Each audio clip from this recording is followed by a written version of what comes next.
Welcome to Interstellar Cosmic Conversations, where we share experiences from our hearts to empower others.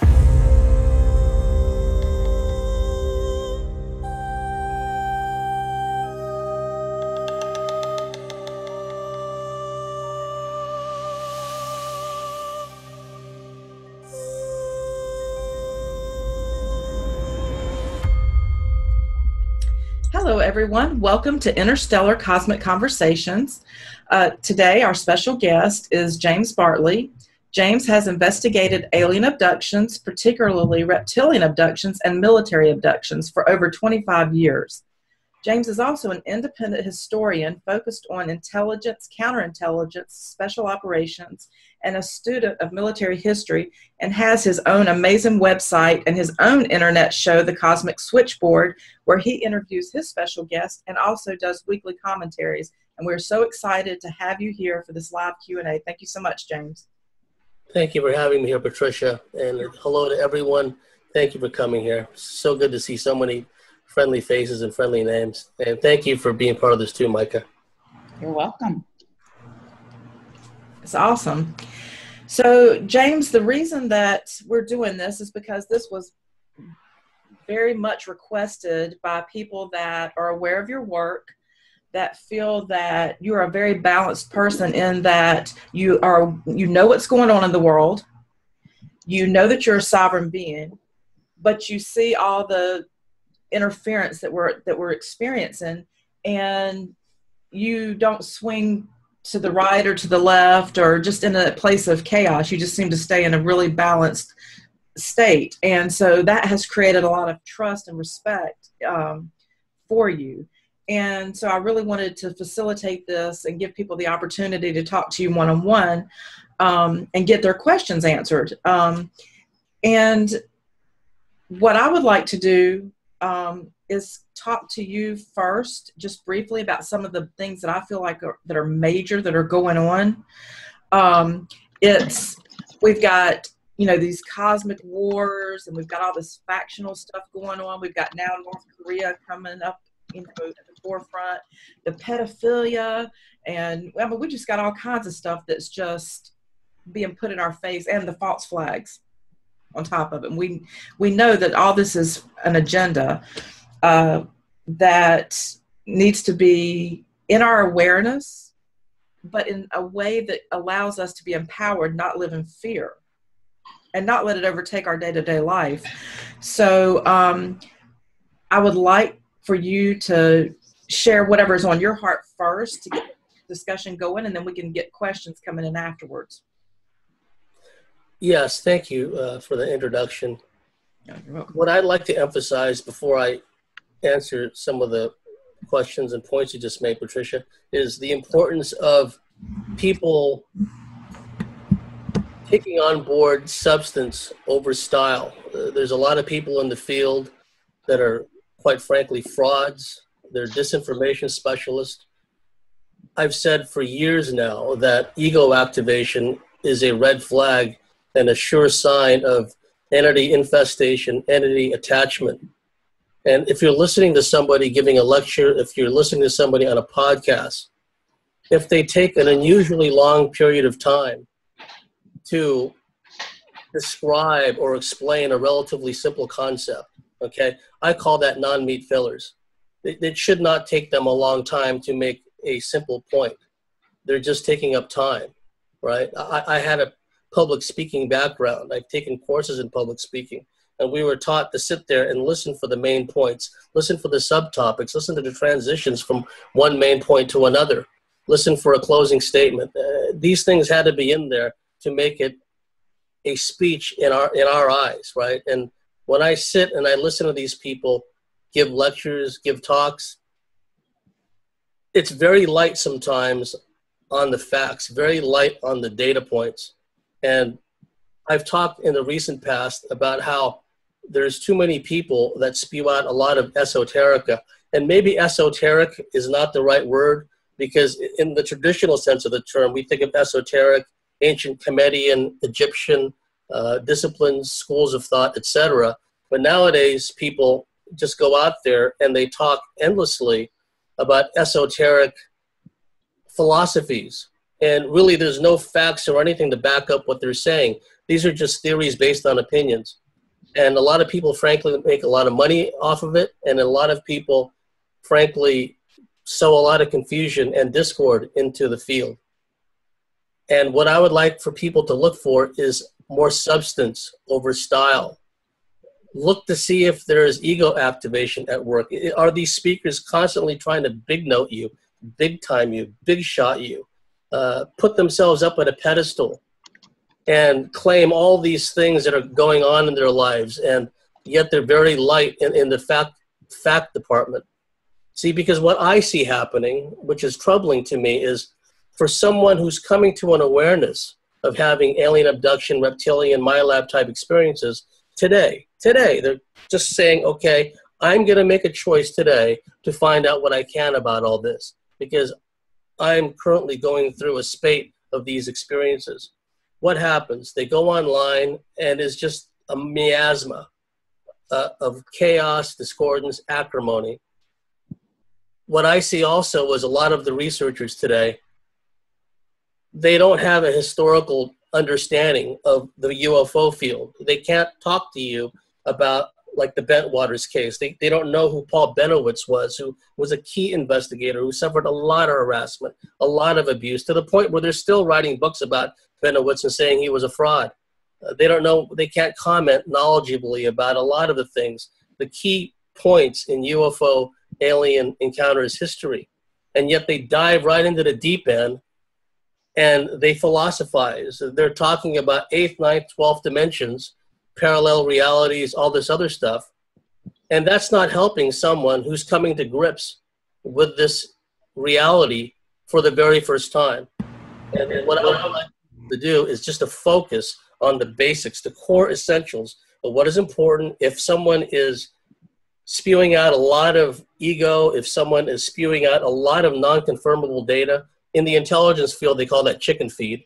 It's trivial, it's irrelevant, outdated, it really doesn't amount to anything. And if they spend a lot of time spewing out unverifiable facts, then it's time to turn the page and go somewhere else and not be too hard on yourself. We've all spent time looking into people's work, and we just found that it wasn't for us. So I encourage people to go within, and you will know if you have a well-developed discernment capability. You will know within a few short moments if someone's information or disinformation, as it were, if you're meant to receive that or not. And if it's not something that's going to help you at the moment, just turn the page and move on.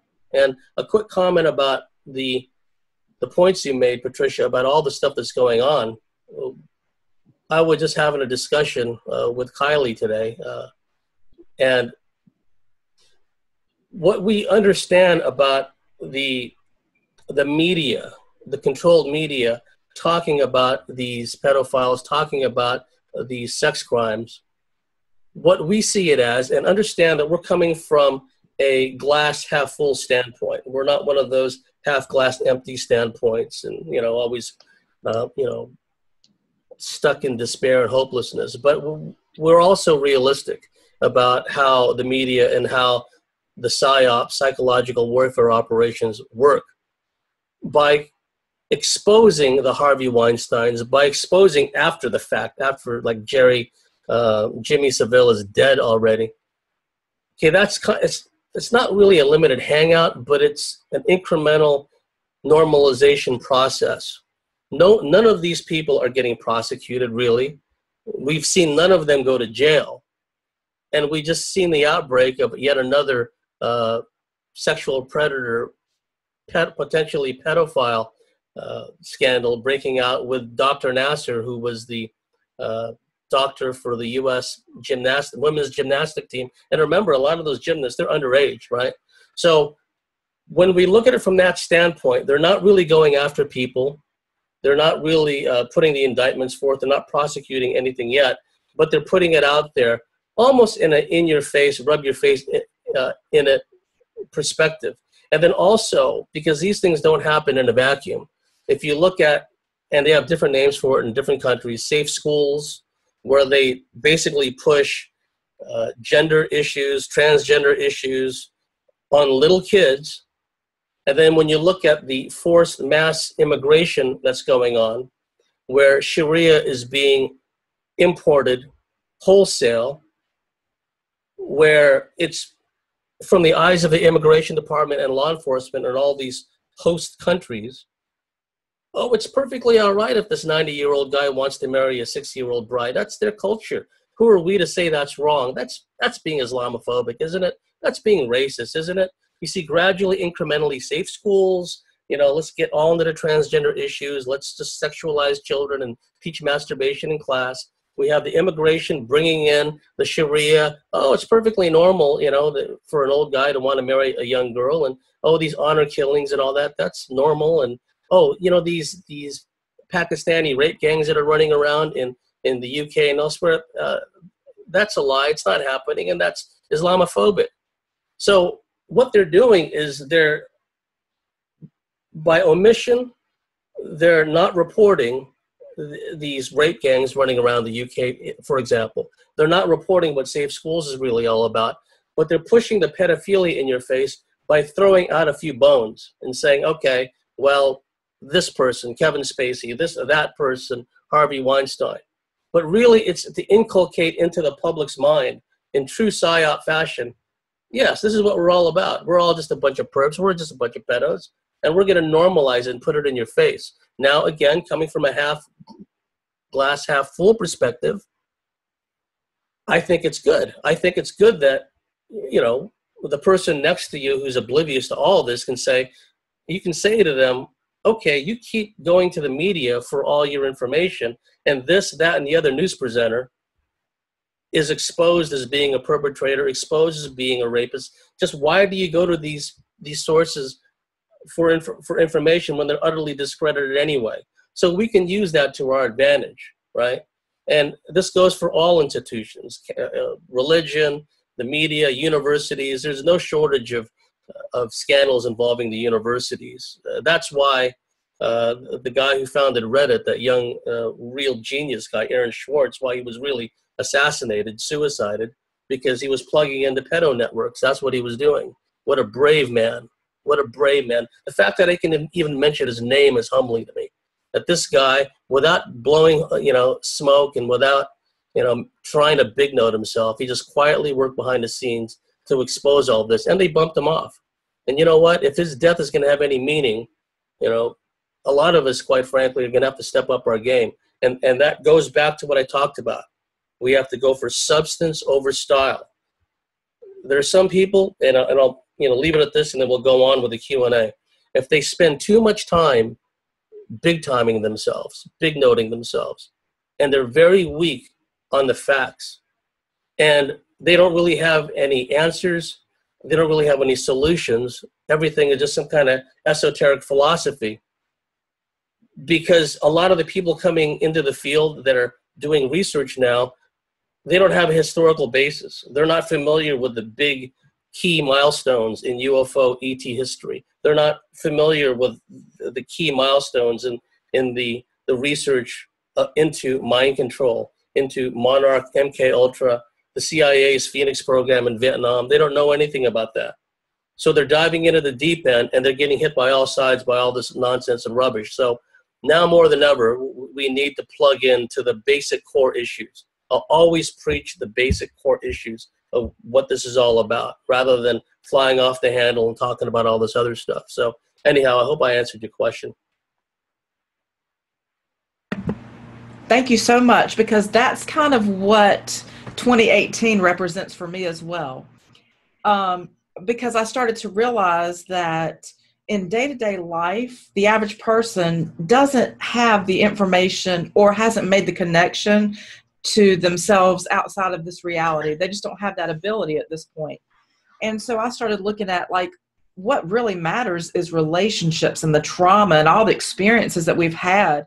That they don't have to be looked at, you know, we're spiritual beings just because we are. But when it gets down to the point to where you have to do a certain process, you have to talk a certain language, you know, if you're wearing a bracelet that's made of seashells and you didn't put it together yourself and you bought it in the store, oh my goodness, what's wrong with you? You're not spiritual. I mean, we're getting into some weird stuff, you know. And it's like we've lost connection with the organic universe. We've lost connection with our own greater beings, and we're trying to put on these facades of spirituality and build ourselves up with ego, and it's just really frustrating. And it's also geared into, if someone's just pissed off all the time and all they do is spew hate, or someone that's just the love and light, you know, there's a balance that comes in, and we're just not seeing much of that now. And I know there's a lot of manipulation around that, so I'm not oblivious to that. So I get that. And what I would like to do, because you do have people that are here, I've got questions that once the people that are here that are live have to go, I can ask you these questions, because there's a couple that are really good that I feel like I should ask. But I would like to go ahead and turn it over to the people that came to talk to you face to face. All right. Sounds good, Patricia. Poppy was the first one who had a question. Okay. And just remember, since we've got quite a bit of people, try to have, what do you think, 5 minutes to ask your question, or is 5 minutes good, or is that too long? It's up to you. You asking me, yeah, I think a rule of thumb should be, you know, conciseness and succinctness. If they could, you know, get their question and their thoughts out in, you know, reasonably quick time, we can move along and make sure everyone gets involved that way. Yeah, I just don't want anyone to give up and leave. So everybody try to make your point quick, and it's just so that James has the opportunity to really answer your question. All right, here we go with Poppy.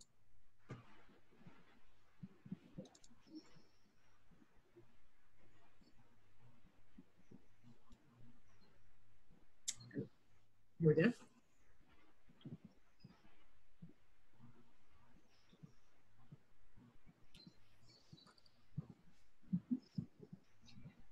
You need to unmute yourself.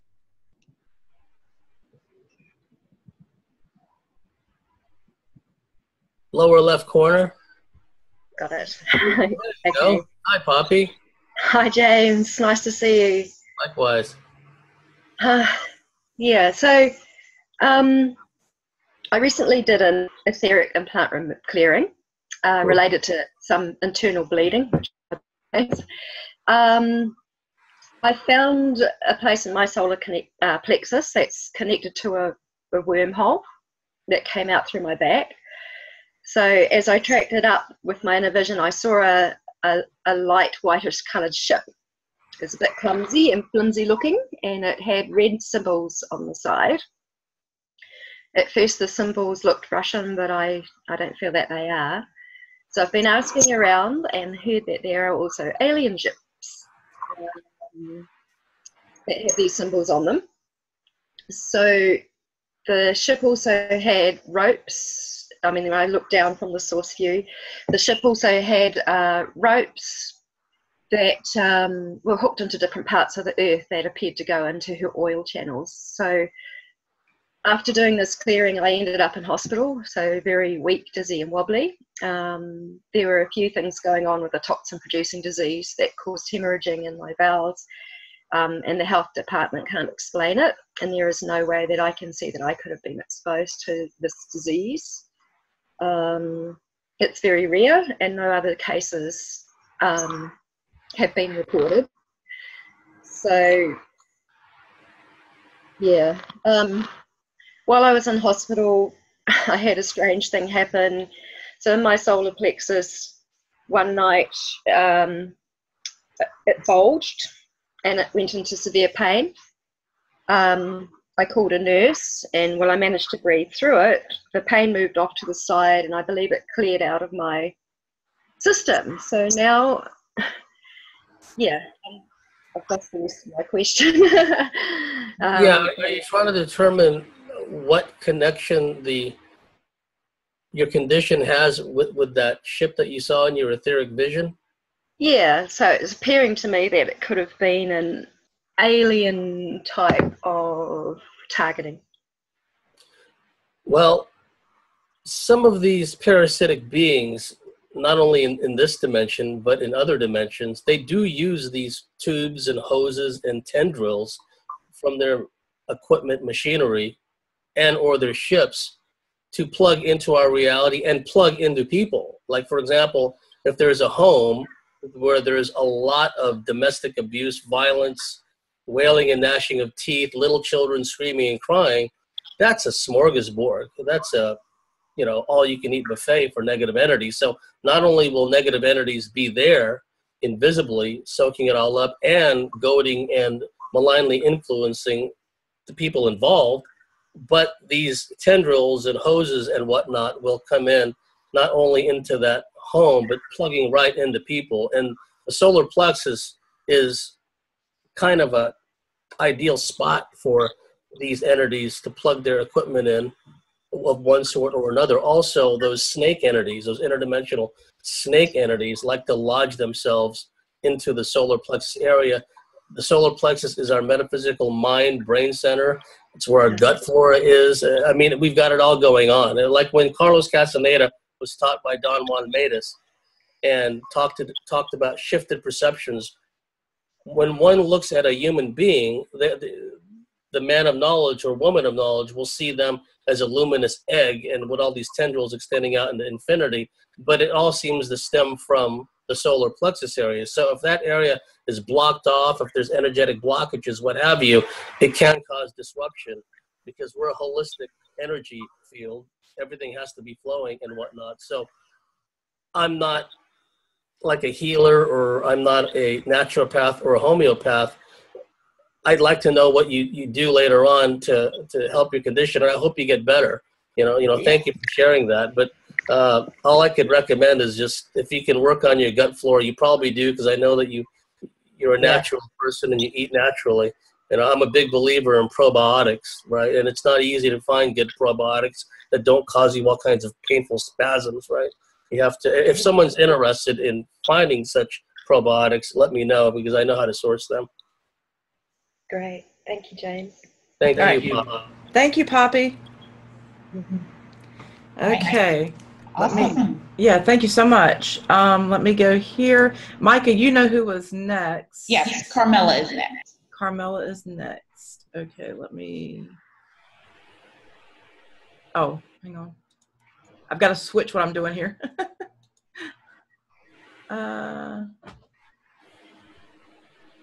Change roll to okay, they've changed my screen on me too. All right, I didn't take her out, I hope. All right, Carmela, promote to panelist. Okay. And then I think Lisa Renee too.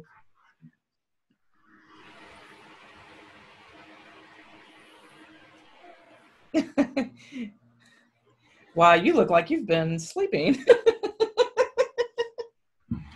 Very relaxed. You're very relaxed. Yeah. Carmela's a yoga instructor. Yeah. Hi, Carmela. Hey guys, how are you? Hey. Well, I wanted to ask a question that I've always been curious about. My father was in World War II at Iwo Jima, and I'm wondering about the connection to MK Ultra mind control at that time in history, and what they did with the Marines. Yes, that's a very good question. There was a guy whose name escapes me at the moment. He was from one of the Poison Ivy League schools. Oh, geez. If you read John Mark's book, In Search of the Manchurian Candidate, they talk about this guy. And he worked with the Department of Navy, of which the Marines, of course, is a branch of the Navy. And this guy performed basically mind control on behalf of the U.S. government. And one must remember, and all, with apologies to my friends and loved ones that have served in the Marine Corps, some of my closest friends have served in the Corps, the training and the indoctrination is particularly harsh compared to the other branches of the service. Iwo Jima, for example, was one of the most brutal campaigns in history. I mean, just to digress for a second, imagine fighting on a rock about no bigger than 7.5 square miles, a volcanic island with steam hissing through the sand, right? And, imagine how hot the sand must have been, and having to fight a war at the same time. So the soldiers and the military people were particularly vulnerable to mind control. Yeah. I'll give you an example. There's a book written about the second in command of the British Special Air Service in World War II, a guy named Paddy Mayne. And at the end of that book, they have a discussion. And these SAS veterans from World War II talked about how these Army psychologists, British Army psychologists, which I feel were connected to Tavistock Institute, although they didn't say it, what these psychologists did was make these World War II SAS veterans relive over and over and over the trauma they had just endured until it had shattered them. See, that's the kind of mindset we're talking about, where they see anybody as a subject to experiment on. They don't care about their well-being. They don't care about the aftermath and the trauma, the further trauma they induce. So to answer your question, the Marines definitely have been subjected to that first layer of mind control in boot camp, and then depending on their blood type, their genetic profile, their heritage, their ability to dissociate, the profilers within the ranks of the military will seek out different people, vulnerable people that have this predisposition to mind control. Yes. Yeah. And then they will, separate them from the rest, and then they will put them through special training, special schools, isolate them from the rest, and then do all this mind control on them. And then they may use them in black ops. They may use them in a civilian capacity undercover. It just varies. So do you feel that your father was subjected to some kind? He must have been, I think. And then post-World War II, he taught the FBI to shoot at Camp Smith, outside of New York. Okay. At Camp Smith. So given his behavior on his return, I mean, I don't remember him very well.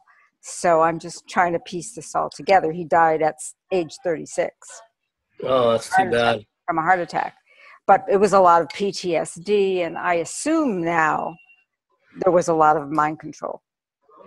So. Yes, because especially after a campaign like Iwo Jima, he would severely traumatized just seeing, what happened to his comrades and then the horrific scenery he would have seen. So thank you for sharing that. I hope I answered your question.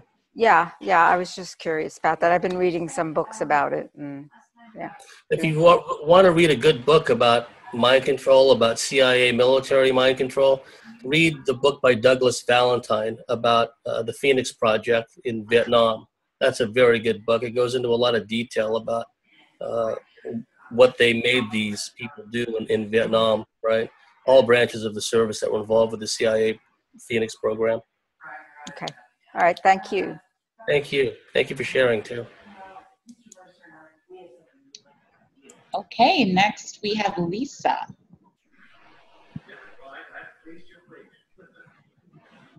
And I want to emphasize that, I'm not all-knowing, all-wise, omniscient. If I don't know something, I'll tell you, and then what I'll do is I'll get your information, your contact information, and I'll ask close colleagues of mine who I trust implicitly and ask their thoughts. If I can't come up with an answer, I'll find someone who can.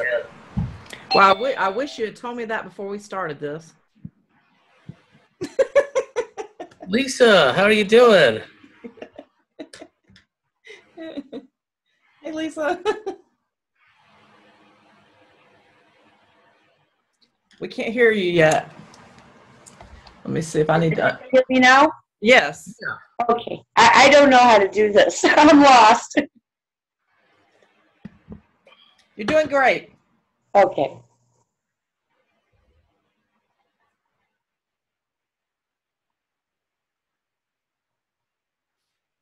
Yeah, you can start anytime, Lisa. I really don't even know how to ask my question. Okay, I suspect implants. I'm like 5 decades into this, so I suspect that this is something that's probably been there my entire life. And what's hard for me is being able to, because this is my normal. This is the only normal I have ever known, and I just actually found out about 4 years ago that my life is not normal. So how would I determine if these things that I suspect are implants, how would I actually determine if they are?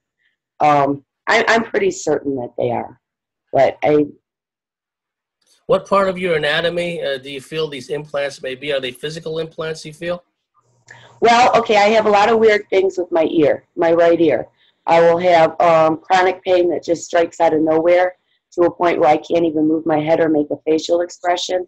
If I apply a heating pad to it, I can just like shut it off, or else I just have to wait and it will just stop as quick as it came on. Sometimes, which started recently, it's been like 2 times, I've been able to actually see out of the corner of my eye, like what looks like a very long needle point laser go through my right ear, through my skull, and out the left ear, and there's like a very high pitch frequency with it.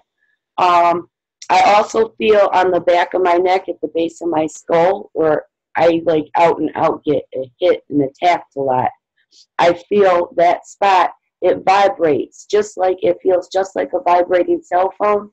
And I also feel that in my groin area, just like I have an electrical device sitting on there that's vibrating. I've had a lot of paralysis issues. My left arm in 2009, just out of nowhere for no reason, went paralyzed. And I had no use of my left arm or half of my hand for a whole year, and then it just was unparalyzed. Last year, the same thing with my right arm, which lasted for 8 months. During what I thought I was just sick, and I'm kind of starting to realize, and I think I was sick, but I think I ended up getting sick as a result of all of these things and all of the trauma that's been done. And part of my sickness was I ended up with my entire left side of my body pretty much paralyzed, and I was crippled, and I had to uncripple myself. I had to learn to hold my own head up again, and a lot of neurological issues. I could be in my home. I could get, for example, if I could get off my sofa and be walking to the kitchen to get something, and halfway between there, I might just get froze stuck in my tracks, and I can't make another step. I can't say a word. I'm consciously aware of everything that's going on, but I'm just stuck, and I just have to wait till this passes. Do you feel like an energy field or a heat sensation sometimes? Do you feel like a tingling in your scalp? Or you said that certain parts of your anatomy where you suspect there's implants, you feel like a vibration there? So some of the experiences, there's an onset of energetic symptoms or sensations. I do feel those things, but it's really kind of hard for me to explain this because I'm kind of trying to learn how to decipher what's what, because, you know, I've felt these things my entire life. So I try to recognize. Yeah, you must have got onto someone's radar at some point. I think it's significant. You talk about out of the corner of your eye, you see the laser beam, a very thin one that was, I guess it was hitting you in the head somewhere. That can be targeted specifically at a certain part of your anatomy. I've had experiences where I was laying in bed, and sometimes when they beam certain parts of your brain, it enhances your third eye etheric vision. And I would be laying there with my eyes closed, and I could see clearly in my third eye vision one beam coming down on my groin area, another beam coming down, and this through my ceiling, the ceiling, coming down onto my solar plexus, and another one coming down to a certain part of my head, particularly the frontal lobe, which is our impulse control center.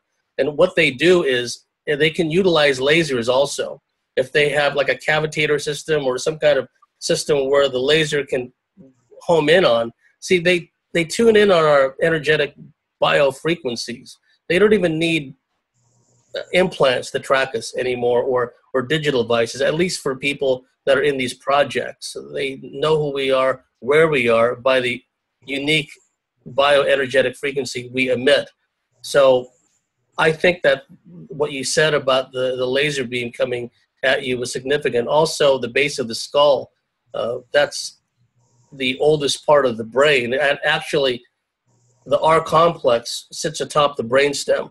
And the brainstem controls your autonomic functions, respiration, heartbeat, etc. And getting around the early 80s, the mid 80s, going into the 90s, we began to have reports of alien abductees having implants put in to the base of their skull. And I've seen x-rays of these. I don't know what all of them look like, but at least some of them look like a Tic Tac shape. If you know what the little breath mint looks like, Tic Tacs, that's what some of them look like. And I've seen x-rays where, you know, just past, you know, the inner skin, the dermis, I guess you call it, and that little space between the dermis and the, this is my Untalk key. This helps me remember things karmically. It's a tensor device. And the base of the neck, right? They put that implant right in between.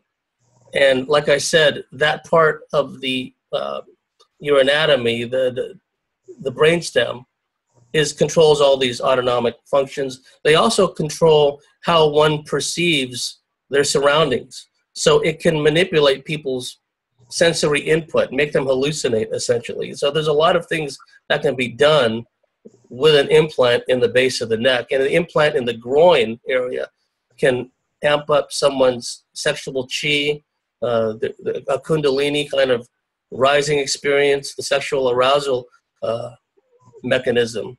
It can do that also. So what I would recommend, some people talk about utilizing stud detectors, you know, that's if whatever is in there gives off enough of an electromagnetic signature that will be picked up by a stud detector. Some people use compasses to see, you know, if it registers any kind of anomaly when you hold it over a certain part of your anatomy, right?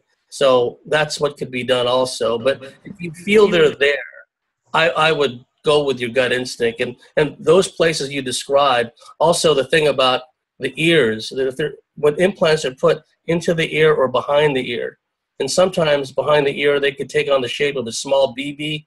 Other times you can't really, you know, feel the implant beneath the skin itself, but there's a lot of inflammation there. One of the telltale signs of an implant that's been put in or behind the ear, and sometimes the ETs will remove an eyeball and put the implant, you know, past the eyeball or push it up through the nostril. One of the telltale signs is hearing like tones, like high-pitched tones, frequencies in your head, hearing Morse-type beeps, especially in your left ear, right? So those are also signs. Patricia? Well, I was just going to say, some of the things that she's describing are things that I have experienced. I had one in my left ear, so I was always hearing these high-pitched tones. There was always like a vibrational frequency, and I could pick up on a lot of different things in the environment around me. I have discovered some that most of mine appear to be more energetic, because when I actually am aware of them and I communicate with them, they dissolve and they just like dissipate. However, when you talked about the Tic Tac, when I didn't know how to explain that, this is something that just happened to me recently, because I'm very in tune with my body now and I pay attention because I found them in my head. I actually have an issue with my spine and I really didn't think about that. Micah knows I shared this with her recently, but that I probably need to really fill into that. But over my left eye, I found an implant about a month ago, and it looked like what I would have called a white piece of plastic. It was completely hard, horizontal, and I pulled it out. I was like, I came out of the shower and I just pulled it out, and I was like, what the heck is this? And it reminded me of like an RFID strip, but hard. And and any time that I've ever removed an implant in the past, they just dissolve and there's nothing. But I actually have a scar here now, and it won't go away. I don't know what to do with it, but it's actually interfering a little bit with my eyesight. You can't see it here. You have to see me in person. But it looks like a little wart over my eye where I pulled the implant out. Yeah, thank you for sharing that. And I should point out that what I've been talking about thus far are ET implants. Of course, deep black military, civilian intelligence, they implant people too. So other places where humans will implant other humans is the roof of the mouth. There could be like this little wafer, like what you described, Patricia, wafer-looking thingy that kind of stuck up in the roof of the mouth behind the teeth. And sometimes I've known people who've loosened it with their tongue, right? And then it's popped out. And also other parts of the anatomy, I knew a guy who was a former CIA Black Ops paramilitary guy. And he showed me his x-ray. And there were implants all over his body. He'd had a lifetime of ET experiences, MyLab experiences, etc. And like, he just showed me these x-rays without commenting, just, what do you think of this? And, just implants all over. So yes, and some of them probably were ET, but some of them were probably military intelligence related also. So thank you for sharing that, Lisa. I hope I answered your question. You did. Thank you. And thank you for, sharing the comments you did on the Cosmic Switchboard Facebook group too. It was very inspiring for all of us who read it. Thank you so much. Oh, well, and thank you. You've been a big help helping me understand all this. All right. Thank you, Lisa. It's nice to meet you too. You too. Okay, change. Okay, now we are going to do Roman. Here we go, promote to panelist.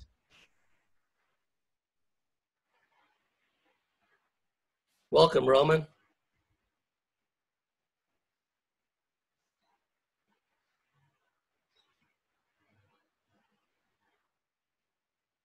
Hello, can you hear me?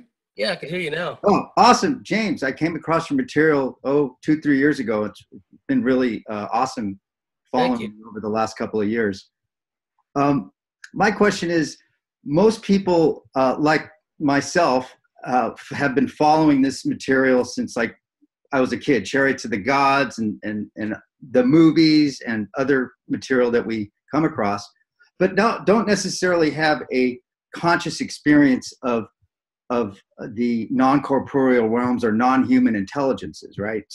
But there's an interest, and then there's others who have had direct experiences, maybe in the dreaming or in conscious awareness. So how do we assimilate this material from sort of an allegorical perspective if you've never had a direct encounter, and from a perspective of somebody who has directly encountered this? And what do we do with it? How do we change our daily life such that this material tangibly makes a difference in what we do and don't do? That's a very good question, because for a long time, I didn't realize I was having experiences. I just chalked up all these unusual experiences to this weird phenomena. I thought I was being haunted, quite frankly, right? Because I just had all this weird phenomena. Things would go missing, and people would see beings walking into my bedroom when I was not there, when I was younger. But I likewise had this fascination with all things unusual. Like the Twilight Zone TV show and the Rod Serling stuff, Chariots of the Gods, all that stuff. So I had this, I was predisposed to it, basically. And I feel that people that may not have a conscious awareness of having experiences, or may not have memories of dreams or mystical experiences, which would suggest they have a direct connection, I believe the very fact that they have this deep and abiding interest, a lifelong interest in the subject, tells me that they have some kind of higher dimensional ET connection, right? I can't remember the name of the book now, but there was a book that tied in. Oh, it was the Aerospace Connection. It was a book that fascinated me when I was younger, because it tied in stuff with ancient Egypt and DNA and cloning. And this was in the early 1970s. Always interested in the Bermuda Triangle, Sasquatch, UFOs, etc. And I feel that people that have this interest, a deep and abiding interest, and they may not have had any consciously remembered experiences, I believe they have a connection. I believe that their connection is such that they don't have to have a consciously remembered experience. They don't have to have a series of paradigm-shattering experiences, because they're already open to it and they know. So from that standpoint, that's good, because they don't, frankly, they don't have to go through some of the stuff that other people have gone through. And some of the stuff can be quite, frightening and traumatic. And as far as those who have had these experiences, it's a fine balance, because what we never want to do is especially when we talk about this and lecture about it, etc., is leave people feeling hopeless, leave people feeling in a state of despair, leave people feeling poorly about themselves, right? Because the fact that they're aware of these things, the fact that they've had these experiences, doesn't necessarily make them special, but it does, in a way, gird them for whatever is coming down the pike. Because if they've already gone through these experiences and they've survived and they've overcome them, sure, a lot of us, I'm a work in progress. We have to work through some of the trauma that we've been subjected to, and it manifests itself in a variety of ways, and we have to, you know, make note of that when we act out or when we're, you know, have a certain symptom manifest, right? But it's a work in progress and it takes time, right? So the fact that over time we can become more integrated and not let the reality of these experiences become such a big negative in our life, where on the one hand we can become so obsessed with it that it affects other aspects of our lives. We still have to work in a day-to-day world. We still have to function in society.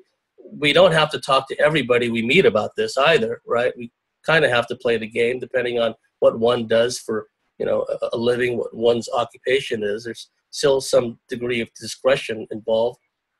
But I think that a fine balance has to be struck between being aware of what's going on, and also when we do have times, those of us who have experiences, especially an experience that may not be very pleasant, we have to shorten the recovery time. And in no way would I kind of look down or think any less of someone who had a particularly traumatic, frightening experience, and it took them some time to recover, weeks or months, or in some cases years. But I believe that over time, if we build up our spiritual muscle, if we're good to ourselves as far as our intake of what we put into our bodies, that'll make us stronger all across the board, and our recovery time will be less. I believe, you know, for some people, even if they have a relatively traumatic experience, it could just be a matter of days before they're fully functional again, right? Because like again, I said, we still have to function in the day-to-day world. So that's part of the challenge. Is we know all this stuff. We know that there's this grand cosmic drama going on. We know we're part of it at a very deep, real level. But again, it goes back, you know, we can't allow our egos to get activated. We still got to do the things that need to be done. We still need to, you know, set an example for those people around us, whether they're aware of what we know or what we've experienced. We still have to, you know, uplift others, encourage others, and that kind of thing. So I hope I answered your question, Roman. Yeah, and I would just add, for those who, you know, who've actually had visceral abduction experiences or encounters with the reptilians and whatnot, it's almost like, you know, what do we do with that? And those encounters, you know, it's kind of like, you know, you got robbed, you have a negative experience. Yeah, that's a very good analogy, actually. And you what do you do with it? Like, how does that make us a better person so that we're bringing more love, awareness, and freedom into the world? That's a very good point, because we've all been wronged by people. Frankly, some of these people are a little on the reppy hosty side of the equation, but it's how we deal with it, right? Do we just like spend days and weeks just embittered and angry and, you know, crying out for revenge? Because that's not and I've done that. I'm a Scorpio dragon, so it's like, you know, forgiveness is an issue for me, you know what I mean? So I've had to learn that, okay, you know, everyone's free to their opinion about me. If they want to make up lies about me or whatever, it's water off a duck's back. I don't have to, you know, let a persecution complex set in, and I don't have to let this knee-jerk compulsion to strike back kick in, right? Because we've all been harmed by others. We've all been wronged by others. We've had people bear false witness against us, right? So we just have to water off a duck's back. We just have to keep rolling along and not let that stuff bother us. And like I said, that used to be an issue for me in the past, right? Because I've been surrounded by narcissists. I've been surrounded by pathological liars growing up, in and out of my family. So in one respect, it's helped me because I can pretty much tell pretty quickly if someone's lying or someone is exaggerating. But on the other hand, I've had to learn that when I'm around these kinds of people and they're acting out in certain ways, not to let it trigger me and not to let it, destabilize or disrupt me in any way. We have to maintain our center. We have to maintain our balance all the time as much as possible. Impossible to do it all the time, but as much as possible. All right. Yeah. Patricia? Well, and I would also say too, because Roman's heard me share this before, and I will just say this. I've gotten to this place because I have this conversation with people quite often.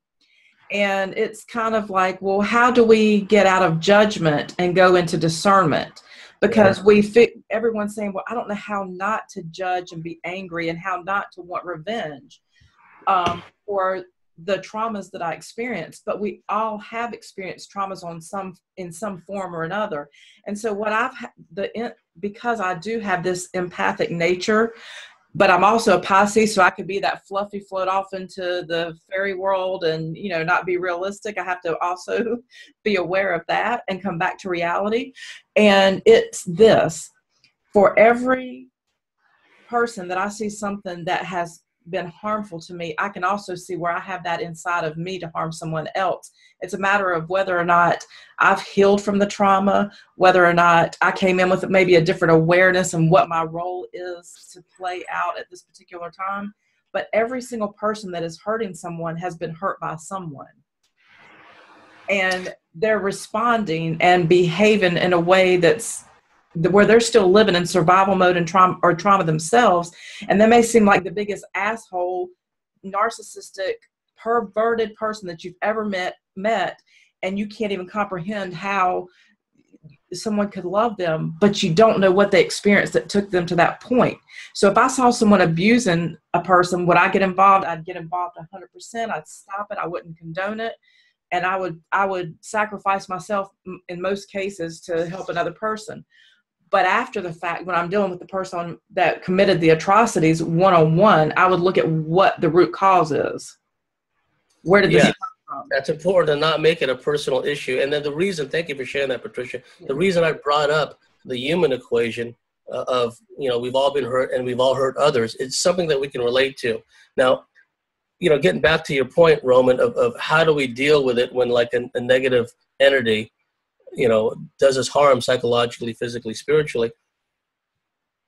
In the past, when I get really mad at the reptilians and just be seething with impotent rage because I couldn't strike back at them, I allowed myself to get into their frequency bandwidth, and then they really hammered me, really. So I found out that, well, that's not the way to go. It took a while for the coin to drop, but I realized that. And so now I don't even have any animus towards them. I don't even have any animus towards these negative entities, right? This is what they do.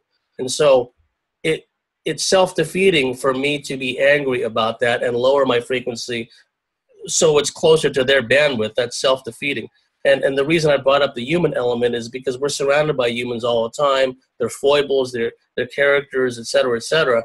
And especially when entities are working through various people, it's very easy for these people to engender a negative response in us. So going back to what Patricia said, yes, it's, we can see the injustices, we can see the wrongs that are being perpetrated on individuals and on society, but not carry it on board. And anyone who's been on Facebook and just looks at the constant stream of impotent rage knows what I'm talking about.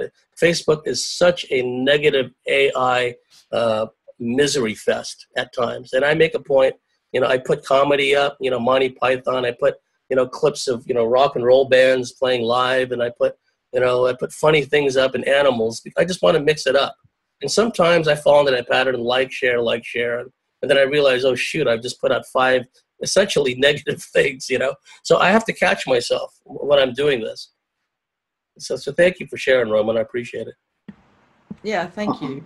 And I also feel too, like, even when we're dealing with the reptilians and other, alien beings, even they've experienced trauma to a certain level. So even I will even give them, a little bit of space to say, I know you've been through hell too. And I know that there are soulless beings as well. I mean, we can go into all different, aspects, but in general, it's just really you know, claiming your sovereignty and your empowerment and not allowing them to feed off of you. And that probably is the most, I don't care who it is, the most significant thing is not to give anyone your energy for food. Well, sometimes I almost feel that I wasn't interested in this stuff because it's like this extra burden. It's almost like the people who haven't encountered this, their ignorance is kind of bliss. And it's like, you know what I'm saying? Even though obviously we're interested in it, but at some point, at some level, it's like, damn it, what? You know, why did I sign up for this? What good is it doing me? Yes. Well, No, I thoroughly relate. I thoroughly understand. Again, it's a fine balance. Absolutely. Well, my husband says that all the time. He was like, you know, he goes, now I know all this stuff. Now what do I do? What do I do? What do you do? All right. All right. Thank you. Yeah. Thank you, Roman. Okay. So let's see. Move to, and Maya's next. Okay.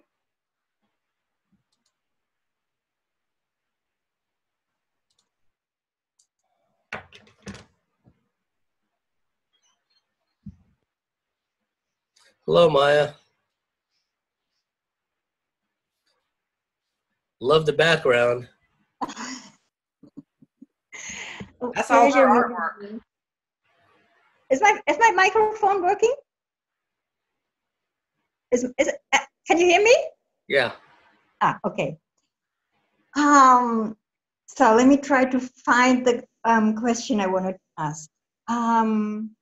How is the actually, how does it work? I mean, all these abduction, no matter if it's military or extraterrestrial or whatever, which I know I have gone through both, but how does it actually work? I mean, during dream time, they don't take your whole body, but they go, how is the actual process, how it works? That's one question. Later I have another one.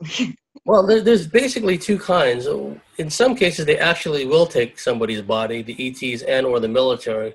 It'll be quite physical. They can take people away at gunpoint if it comes to that, or they could put someone in an altered state in one way or another and take them away by a vehicle, be it an automobile, a van, a helicopter, or in some cases a quite advanced craft. They can, or taking it to another level, certain elements of the deep black military aerospace community can literally teleport people out of their homes. So that happens, and of course the aliens could do all that. Well, the aliens aren't going to use cars or helicopters. They can disguise their craft as helicopters, though. That has happened in the past. But also, besides the physical kidnappings, they can also take you astrally. They can take your consciousness out of your body and interact with it in some way. The aliens can do this, where they'll take you up into their craft or their installation somewhere, or into a higher dimension or some other dimension, and they can interact with you. But your physical body is still back laying in bed or immobilized, whatever, at home on the sofa. If you read the book The Watchers about Betty Andreas and Luca, that's a classic book because she was an expert artist and she had a photographic memory. And when she was put under regression, all these details came out. And because she was able to draw, she was able to, convey very realistically what she'd gone through. Because some of the things she'd gone through were so extraordinary that, simple human language would have a difficult time trying to convey what it was she experienced. But the fact that she had a photographic memory and can draw very well, she could show what she'd been through. And one of the experiences was her and her husband, Bob Luca, who I interviewed on my show. Bob was sitting on the edge of the bed and he was putting on his shoes. He was either taking off his sock or putting on his sock. And Betty was putting on makeup or something. I think she was getting ready to go to work. And then they were both astrally taken up into a ship. And then the ETs interacted with their soul astral bodies, right? So that happens too, but increasingly over time, deep black elements of the military can also astrally abduct you. They can astrally take you out of your body, put you into a clone, interact with you in other ways. So it works both ways. They can physically take you, and they can astrally take you. And also, they put you in a virtual environment where your consciousness is in a place, and there may be an astral element too, where they put you through training and whatnot in an environment again and again, so you become familiar with it. And whether that virtual environment has a counterpart in the physical world, I don't know. But I think in some cases, they will put someone through their paces in a virtual environment setting and then utilize them in training or in a real op in exactly the same, but a real physical environment. But subconsciously, they know the training is stuck because they've put the person through it astrally in a virtual reality environment over and over again. So at least one of the alters of the person has been trained, is familiar with the surroundings, if you will. And that's another thing about the alters. We always hear about alter personalities within MK Ultra, Monarch, MyLab people, but they can also pull you out of your body astrally and activate certain alter personalities within your astral body. So they can actually create or pull up to the front certain alter personalities to operate your astral body. That happens too. And it gets deeper than that. I mean, they can take you out of your body, and then they can put a shadow being into your body, or an ET can come into your body. I mean, it varies. So I hope I answered your question. Yeah, I was just wondering, because I know I have gone through lots of torture during these things. I can't recall like really memory. It's just in the body, the fear and the knowing. I actually had a beautiful Indian half brother during a session I had, like a Reiki session. He fell asleep and he saw all my life. So he's after and meanwhile the session, which was just a normal Reiki session, but meanwhile the session I was just like trying to release as much as I could from all those fear from all those years. So he saw it all. I mean, he saw like torture and all these things. What I was just wondering, to which degree was it really physical? Have I been really taken physically out, or was it just like, as you mentioned before, like in astral plane, and they can do the same? Still, they can do the torture thing, right? Yes, they can. It works both ways, definitely. And as far as like sex, for example, we often hear of female project people, female MyLabs, female monarchs being raped, but also there's the astral sexual aspect where they can be taken out of their body and have astral sex, or some astral operator, a military person, or some warlock, some adept, some Draco reptilian hybrid person that's in or out of these projects. They can do the same thing. They can astrally rape a woman, right? So that happens too, unfortunately. Thank you for sharing that, man. That one. I have one more. Oh, sure. I come back. I forgot. Now I forgot the question I asked. How can one access the memory? I mean, would hypnotherapy be an option, or is there anything how to recover the memory? For me, a rule of thumb is however one is able to come up with memories of experiences that are buried in the subconscious. Maybe there's a traumatic overlay to some of these experiences. It can be done in a way that doesn't destabilize or further traumatizes the individual. I think that's the best thing. Now, there are times, my mentor, Barbara Bartholic, used to regress people, and sometimes she would let them relive the whole experience, no matter how much they abreacted, no matter how much, because the body retains the physical sensations. There's body memory. So it's not only the mind, the subconscious, but your body itself retains the memory, the cellular memory. Mm-hmm. And one person asked Barbie when they watched a regression of somebody, why did you let him relive it and then go through so much pain and suffering and crying out in pain, etc. And what Barbie said was, I did it in his case because I needed him to release all that trauma, right? And afterwards, the individual in question, he said he felt great. He said like a weight's been removed from his shoulders.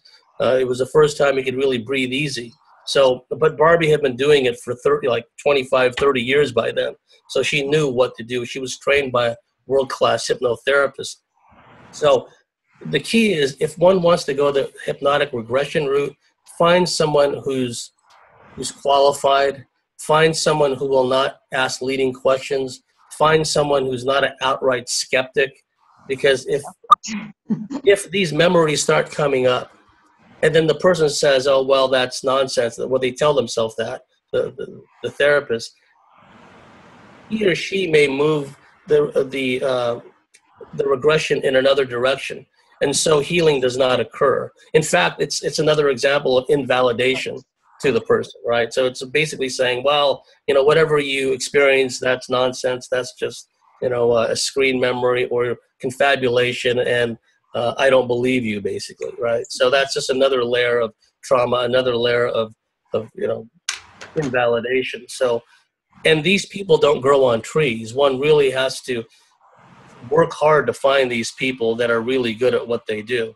And they're spread far and wide. I mean, there's one gal I know, I don't know if she still does it. She's, probably in her 60s by now, or at least, and she's in New Mexico, right? So anyone within her range, and if she's still doing it, I would recommend to her. And there are others I know, but like I said, they're spread far and wide. So one really just has to take the time to find.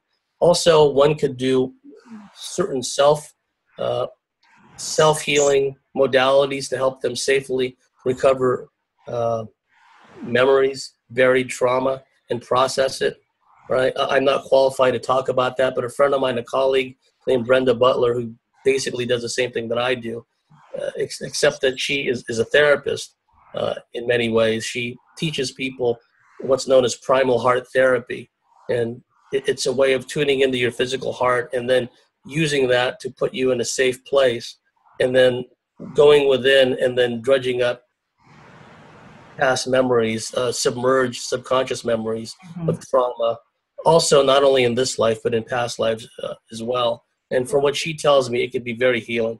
Yeah. Well, and I'll add to that, because that's exactly the path that I've taken for me. And I would just share this with you, especially for people that don't have a financial capability to afford a lot of intense sessions. If you have the ability to go within to your heart and connect to your heart, one of the things that has come up for me and with people that I've worked with is your communication, verbal communication, has a vibrational frequency that allows for cellular memory to be activated in a way for you to tune into it and bring those memories forward. Now, you could have what my friend Beth likes to call fail-safe mechanisms, where you're not really tapping into that. You're trying to protect yourself from reliving those painful memories. So you have to really be ready to do the work and face it no matter what.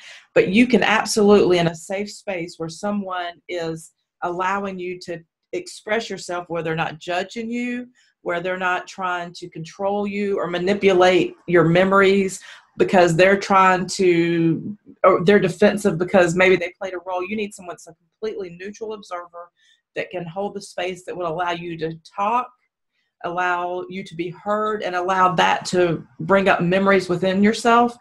And also, if possible, to have like video recordings of that, and even do mirror exercises where you're communicating in that manner. Those are things that you can do, and you don't have to go through the hypnotherapy. But if you do want to go through the hypnotherapy, I do believe Roman actually does that. I don't know if he's still doing that, but I do know that Roman, share in the chat if you do.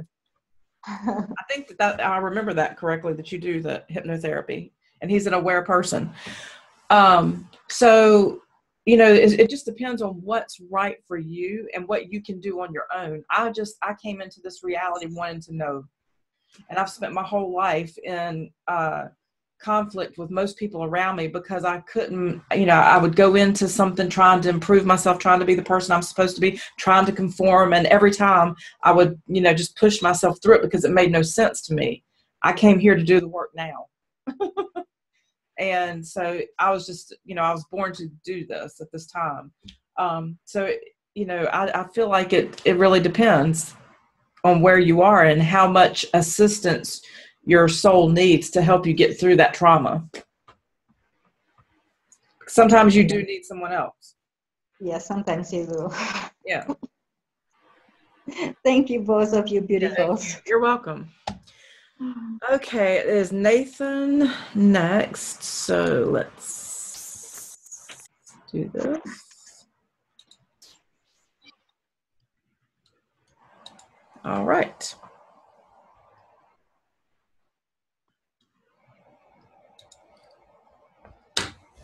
Hi, Nathan. Can you hear me? Go up a little bit louder. A little bit louder? A little bit louder. Let me see if I can.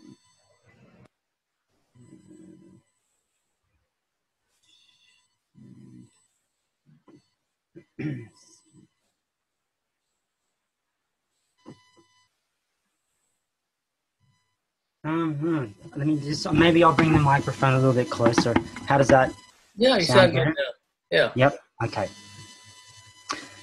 Yeah, first of all, thank you, Patricia and James, for all the information that you bring. It's amazing, and yeah, it's been really helpful for me, especially on my current journey. Thank you.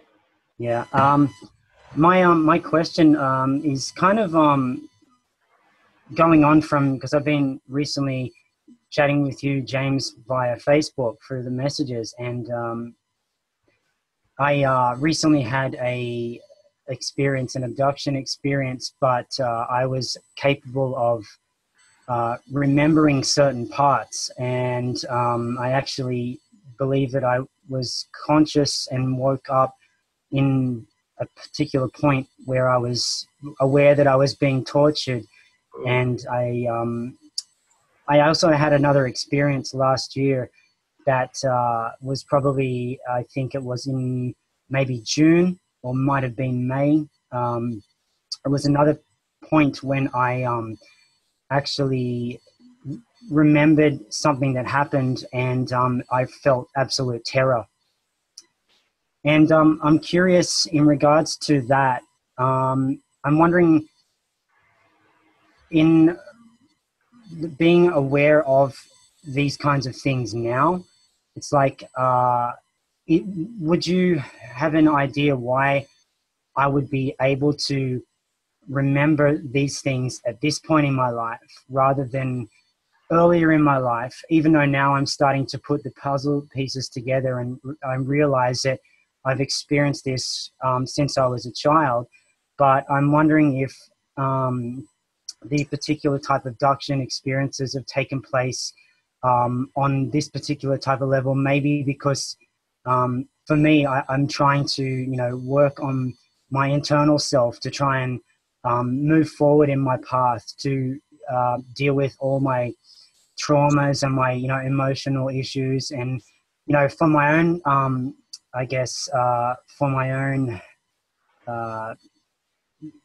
betterment of my, my spiritual journey, but also to be able to help others without carrying the baggage. And I'm sort of wondering, whether like they see that and that's what's made them kind of target me, or whether this is just for some reason it's because the more I've become more clear within myself, maybe that's why I'm actually starting to have these recollections. Just curious of your thoughts on that. Yeah. Those are all very good points, and thank you for sharing that. And the key point you made is that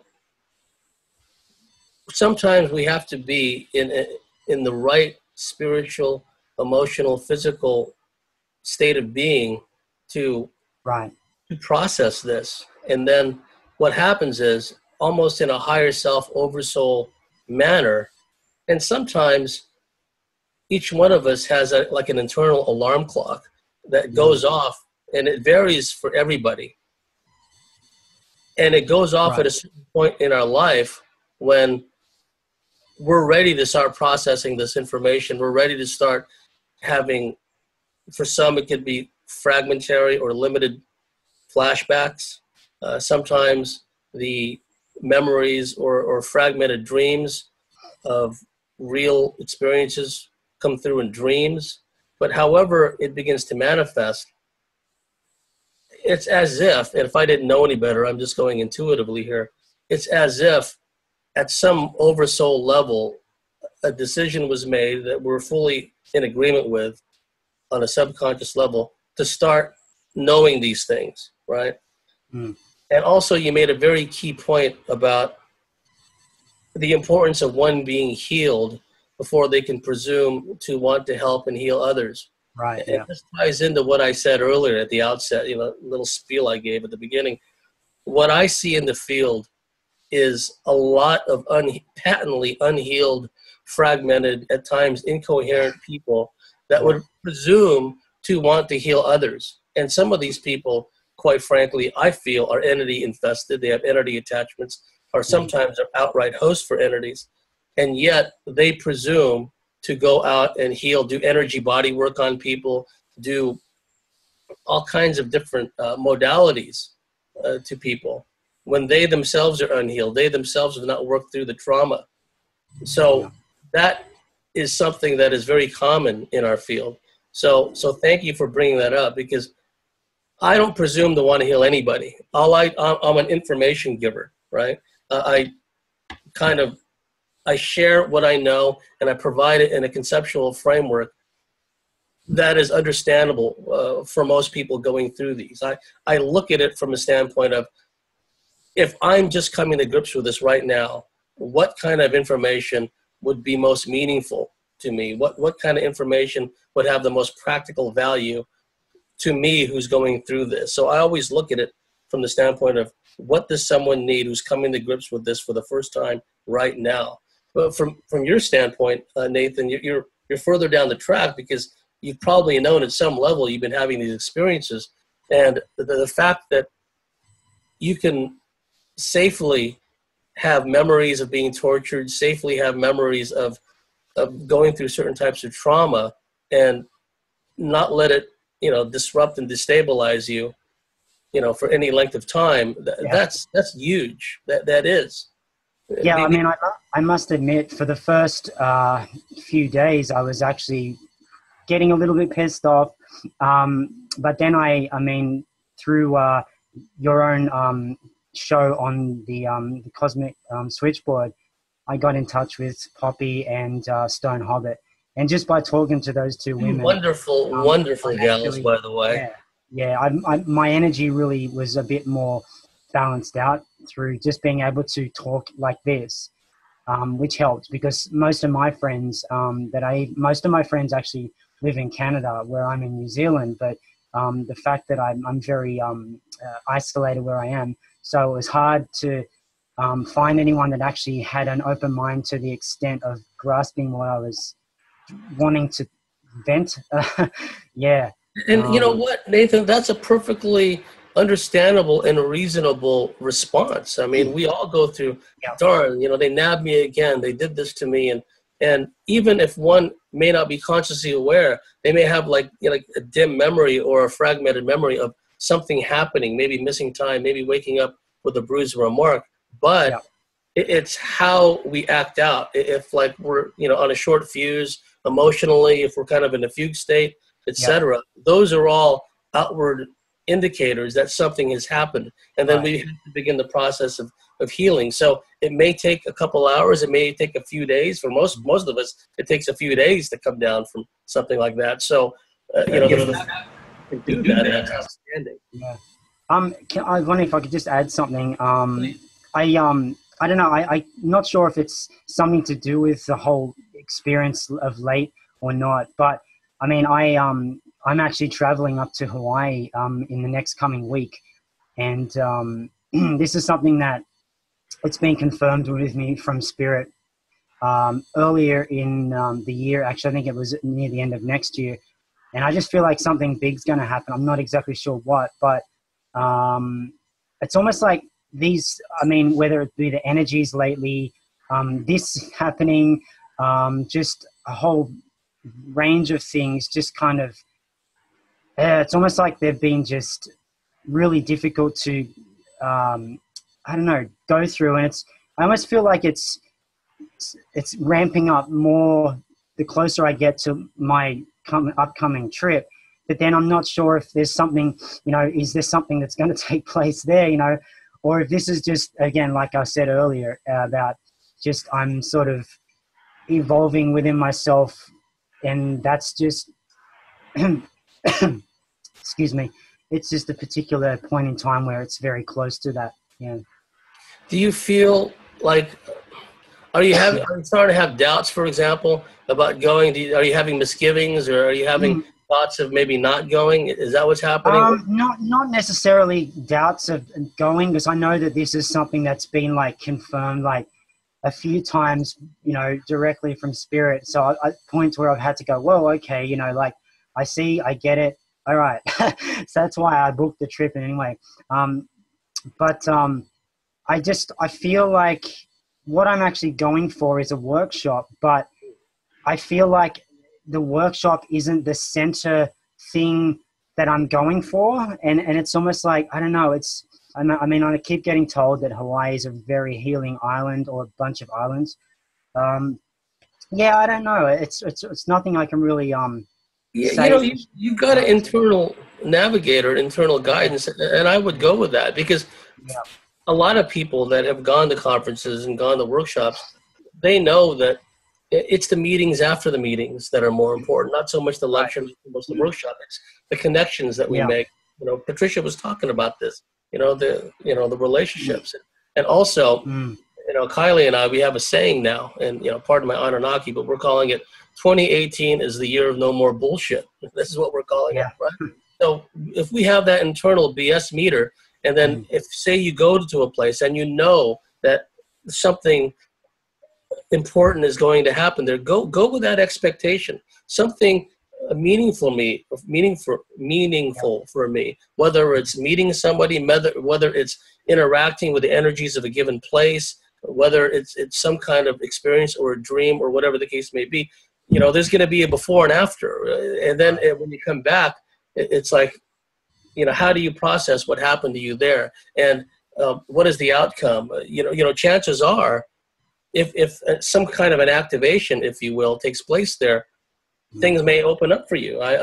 What I see for people that have this manifestation capability, like we all have, when we get that vertical alignment in place, we begin to manifest good fortune in our lives. It may not be something big and splashy like winning the lotto or something like that, but in myriad different ways within the context of this rigid control system that we're in, we begin to see small successes growing into bigger and bigger successes over time. And so it's a frequency wave, and we just got to hang on to that and ride that frequency wave. So if you feel, Nathan, something, you're going to have a good outcome there, hang on to that feeling and hang on to that thought, because you're the captain of your destiny. And you know what?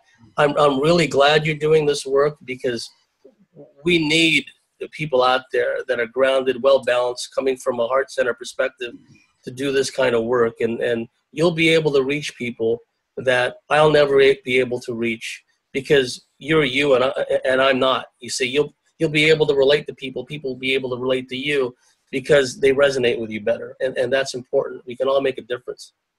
Yeah, well, thank you for that, James. I think what I'm moving towards myself is, I feel like it's a message I'm meant to eventually, however I'm meant to get it out. But after what I mentioned to you about my own experiences with holographic kinetics, I actually, I was able to move in a more pure way, in a more, I guess, whole way into my heart center for the first time in as far back as I can remember. And I feel like that's something that men have really struggled with so much. And in regards to whether it be entities and attachments and things, there's a lot of things blocking that access to that area that people don't realize why. I see a lot of my friends that I know, even if it's social media or I might have chatted to them in the past, and these guys are like, oh, I'm struggling with this or I'm struggling with that. Excuse me.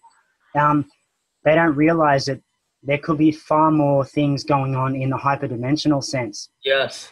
So I'm always trying to, I actually promote holographic kinetics as much as possible, because I've never experienced something so powerful and something that just works.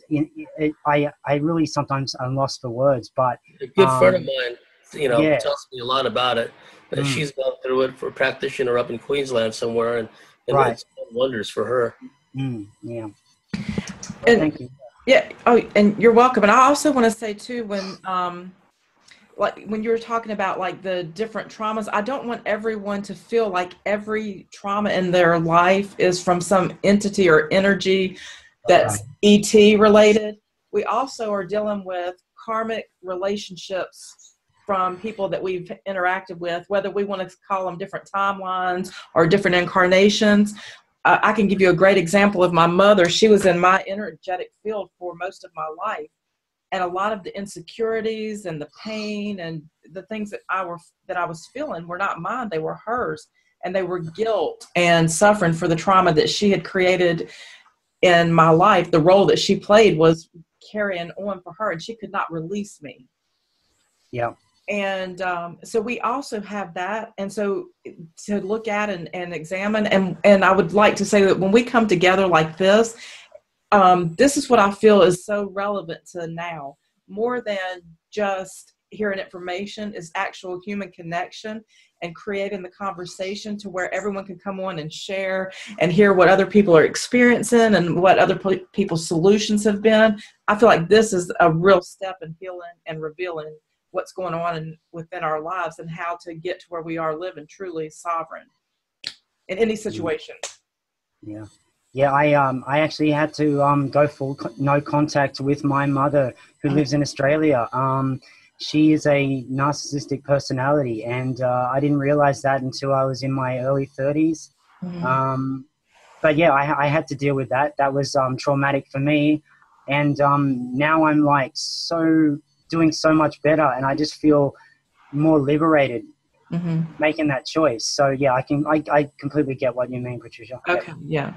Yeah, and one more comment about that. Thank you for sharing that, Nathan. Is there's a school of thought we got to stick with our family through thick and thin, but see, that's just part of this control mechanism. And I grew up surrounded by narcissists and pathological liars and people who delighted in chipping away at my self-worth, right? So when I realized that, it's okay to detach from these people. Just because they're a family member doesn't give them the right to make me feel poorly about myself, which then I carry along with me, and it affects my relationships. It affects everything, every aspect of my life. So when I realized that I could detach from these people, keep them at arm's length, and not feel shame or guilt about it, then I was able to get in my own energetic space and feel good about myself. So that was a key move you did there, Nathan. Thank you for sharing that. Yeah, that's awesome. Welcome. Yeah, thank you again. Yeah, you're welcome. Okay, and I know you told me who was next. Let me see. Jerry. Jerry, okay. All right, I'm going to promote her. All right. Thank you, Nathan. Hi. Hi, Jerry. Hi. Can you hear me? Yeah, we can hear you. Okay, because I can barely hear you. My question was about, have you ever come across the use of black magic being used by the reptilians along with the military for control? Yes, absolutely. Black magic, intentions for malign purposes, energetic manipulation, is definitely used by deep black elements of the military, and sometimes in conjunction with reptilians and or other negative parasitic beings. Also, we must always remember that some of these black magic practitioners, they themselves are hybrid hosts. They themselves are hosts for reptilian, Draco, and or other entities. So it's something that is innate within them, this ability to affect reality, this ability to affect and malignly influence people from a distance. So that definitely happens. And it's basically a technology. And I believe that it's been utilized since time immemorial. Long before Atlantis, these malign, energetic, intentional manipulations, one can call it black magic or anything else, has been utilized all along. But let me give you an example, an extreme example of that. There was this gal that my colleague and I, Dean, were working with. She was, as far as I know, if she's still with us, she's a MyLab. She's had a lot of experiences. And what happened was the military had abducted her, and they implanted this diamond-shaped crystalline metallic implant in her third eye area. And after the military put it in there, she could see in her etheric vision these cloaked demon entities doing some kind of magical ritual that was activating that thing in her third eye. And once these entities had activated it, that implant became a portal. Not only did it allow these military astral operators, warlocks, and adepts, and various negative entities to go into this portal in her third eye and utilize it to access all these different realms, some of them which were quite dark and dense and negative. But it was a two-way thing because, you know, pouring forth from this activated implant in her third eye was all this negative energy and all these negative energy and all these entities and everything else. And it really, as you might imagine, affected her mental well-being. It affected her judgment. She became extremely pessimistic. She became extremely negative. She became what Eve Lorgan calls a yes but person, where I don't tell people what to do. I give people options. I say, well, you can try this, you can try that. Let's see how it goes. Dean told me, because I wasn't there at the time, he was living in San Diego, and he said he's never felt such negative energy in any one place ever in his life. He's been in haunted houses, he's passed through cemeteries, all this other stuff, but he said he's never felt such negative energy the way he did in that woman's house. And it was all coming out of that implant in her third eye area. And no matter what kind of sound advice we told her, well, why don't you get away from your house for a while? You know, we'll put you up at this place over here. You can stay at this office space. You know, we got office space that you could stay at for a few days just to get away from that environment. The negative programming within her just forbade that. No, no, no, this is where I live. I'm going to stay here. Eventually, long story short, Dean was getting physically ill from going there to help with it, and she didn't want help anyway.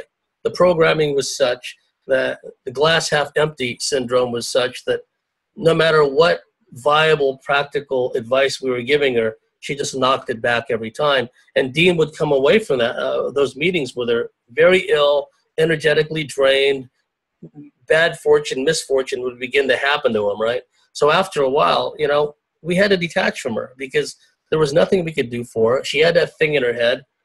Like I said, not only were the military astral operators going into that thing in her head and then going off into these dark dimensions, but all this negative energy that was pouring forth out into the environment through that thing in her head. So the best thing we could do was detach. But the point of relevance, Jerry, is that after the military put that thing in her head, these other dimensional, demonic, robed, black magic type entities activated it in some kind of ceremony, which she saw. She saw the whole thing transpire, and they activated it, and it caused all these problems. So those things definitely occurred. Did you want to share something from your past where you became exposed to this? Yes, it's taken me about 15 years to figure out what happened to me. And about 15 years ago, I was going down basement steps, and there was 5 of them. And thank goodness they were carpeted, because all of a sudden I felt like something pulled my feet out from under me. And I bumped down on my tailbone on each step. So I went down 5 steps on my tailbone, and luckily I was unhurt. when I went to sleep that night, I was awakened, and I looked over, and there standing before me was an Hispanic woman, all dressed in red. And I could tell by the look of her, she was very powerful. And she was older than me, little heavy set. And, but I mean, I got a really, really good look at her. And she looked at me like I was a bug under a microscope. That was it. So, of course, I thought about that from time to time, wondering, what in the world was that? I would think about it from time to time, but I had no answers. And about a year ago, I was talking to someone who is a psychic in England, and she was telling me that someone that I was involved with had like a curse, I guess, or a spell, but I was involved with it. And it was for the two of us. It was the two of us. And I didn't even meet this guy until like 14 years after this had happened. So, of course, when she said Hispanic, immediately I thought back to this woman I saw. And so she was a psychic, and she said, well, let's see what we can do. And the person that was causing the problems evidently had the Hispanic blood in her DNA, and they were able to utilize this to make the person that was causing all the problems between me and this potential love interest.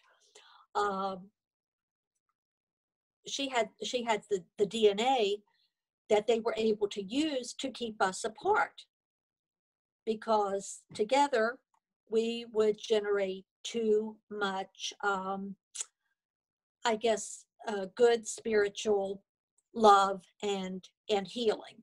So they didn't want us to be together. Anyway, you know, she had told me this, and I just thought, wow, this is really far out. But of course, I've had many experiences with being abducted, and with the military, although I don't know if I'm a MyLab, but I used to have dreams where they would come knocking at my door, and I would open the door or try to keep them out. Of course, they got in, but I mean, just a lot of stuff that I won't go into. It'd take too long. But so the long and short of it was that after she had told me this, I had visions, and I had a vision where I was in my bedroom where I'm at now, and this potential love interest came in and got in bed with me, and we were just laying there, and I heard someone come in upstairs, walk down the hallway, come downstairs, threw the door open, and it was this woman that had put the I think they called her a brujas or something, Mexican witch. Yeah, bruja, like a Mexican witch. Yeah, was working through, was standing there, and she pulled, and of course, when I have visions, I don't always see the vision, but I feel the vision. But I knew who it was, and she put up her hand, and she had a gun, and I knew she was going to kill him and maybe me. I don't know. And anyway, that was the end of the vision. So I don't know, you were on tonight, and I thought, oh, what a perfect person to ask if this really is, if what the psychic was telling me could possibly even be a possibility. Yes, I see that as a distinct possibility, because these perpetrators, these black magic practitioners, if you will, sometimes they get fixated on people, and they get obsessed with people, and they have this all-consuming compulsion to mess with them through spells, through ritual, etc. Like, for example, I knew a guy, he was a reptilian human hybrid. In fact, I refer to him as a reptilian propagandist because he was forever going around writing and giving lectures, extolling the virtues of what the reptilians, all the good things they did for our civilization, et cetera, right?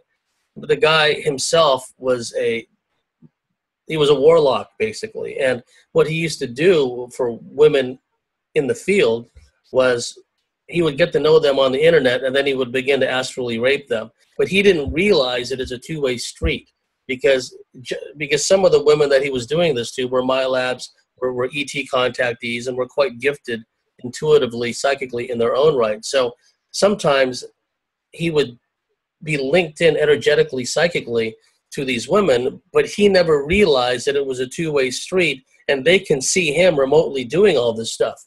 Like this one gal I knew, she said that she had this vision, it just came into her mind, of this person, this reptilian propagandist.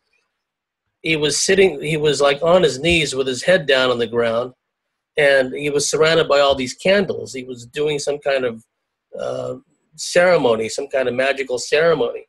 And on another occasion, this guy had shown up astrally into her house, into her bedroom, and she has that etheric third eye vision. She can see like the host entities overshadowing the humans, like the reptilians in our example, the entities overshadowing the host human. She could see them. Oh, that's a politician, he's got an entity, and she can just look around throughout society and see that. So one night she woke up in bed and she saw this guy come in through the window, accompanied on either side by two reptilians, right? And then she, this reptilian guy proceeded to like astrally rape her. So they do things like that. They're heavily involved in astral sex, astral rape, in manipulation and casting spells, because they feel like an ownership. And when you mentioned that this woman looked at you like you were a bug under a microscope, they have this reptilian ownership kind of syndrome going, where they think they own you and you're their plaything and they can do anything to mess with you, and it's their right to do so, right? So hopefully what will happen, if you haven't already done so, I believe that you're probably right, that they don't want you to connect with this guy or this partner, whoever it may be, because the love, the energy that you would share together will make the both of you stronger. And it's very similar to that movie that came out not too long ago called The Adjustment Bureau, where this couple kept trying to get together, but this weird interdimensional kind of agency kept trying to thwart the two people from getting together. And things like that really do happen. I'm not saying that an adjustment bureau exists, but within this matrix scheme of things can be put in place to prevent people from getting together and having this fruitful, loving kind of connection. So thank you for sharing that. If you raise your consciousness high enough, which I've been working towards, can you get to a level where they cannot touch you or not influence you?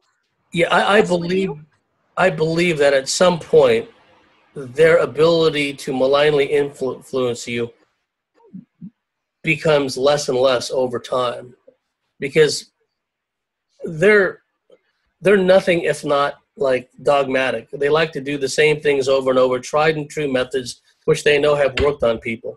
And so if over a period of time their methods are becoming less effective against you, they're simply going to find other game, so to speak. They're going to find other prey that's easier to destabilize, easier to disrupt and malignly influence.